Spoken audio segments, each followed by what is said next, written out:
House Speaker Paul Ryan is sounding the alarm, calling on Republican congressmen to do whatever it takes to protect their seats, even if it means denouncing the Republican nominee. Democrats would need to net 30 seats to gain control of the House. As of now, a little less than 20 races are currently considered vulnerable. But Speaker Ryan's concerns give legitimacy to the possibility that the House, along with certainly the Senate, are in play. David Avella, chairman of GOPAC, which works to protect Republican majorities in state legislatures and grooms local leaders for congressional roles, joins us now. Call it strategy, call it brinksmanship, call it genuine worry. You do get the feeling that Paul Ryan was telegraphing something by those comments. You think he should be worried, or are you worried? Republicans are going to hold the House. We are not turning the gavel over to Nancy Pelosi. Look, the one constant we've had in this election is voters are not looking for a sign-off from their elected leaders of who to vote for in this election. And the candidates who are going to win are going to be the ones who have done their homework, who are talking about issues that voters care about, and have not waited until this last month to start campaigning. Look, the best example is Rob Portman in the state of Ohio. Irregardless of what happens at the top of the ticket, Rob Portman is going to win. And that's what every member of Congress should have done to get themselves right now to this point. Well, there's sort of a certain irony in Ohio that it's normally the top of the ticket that pulls along the rest. Here you've got Rob Portman and his get-out-the-vote operation, his data operation, that may actually be the ones pulling Donald Trump along. GOPAC's different, though, than a lot of PACs in the sense that not only do you give money and give support, but you all also do a huge amount of training, of consulting, those kinds of things to these state legislature candidates. People like Mike Pence came up through your organization, Marco Rubio among others. What are you counseling them, young state legislators who are calling saying, what do I do about Donald Trump?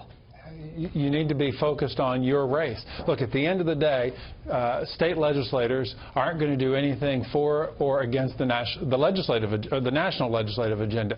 They're going to focus on their state legislative agenda. And they need to be connecting with voters on issues that they care about, which is still creating jobs and making sure voters are kept safe in their neighborhoods. Like it or not, though, every Republican, from fellow former presidential candidates all the way down, are being asked day in and day out to answer for whatever Donald Trump is tweeting about, saying on television, scandal that's come out about him. What's the advice? How do you advise them to pivot? You need to stay focused on your race, because that's what voters are going to make the decision about. They're going to have a choice between the Republican nominee and the Democratic nominee.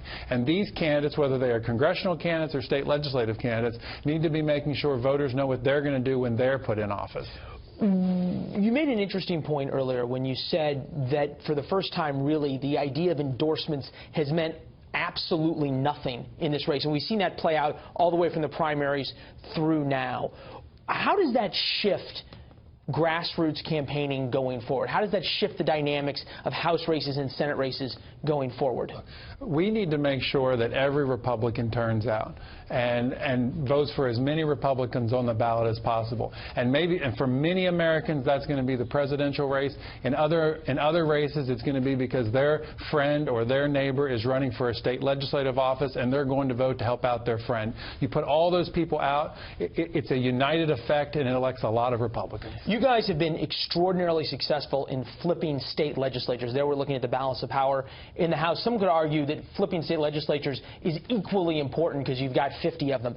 Are any of them vulnerable right now that they could flip? Oh, sure.